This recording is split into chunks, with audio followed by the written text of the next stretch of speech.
بسم الله الرحمن الرحيم.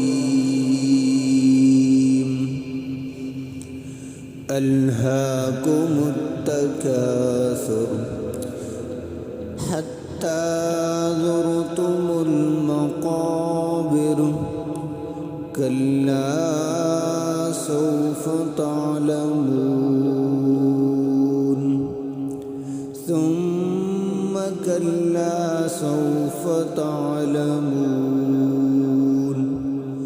كلا لو تعلمون علم اليقين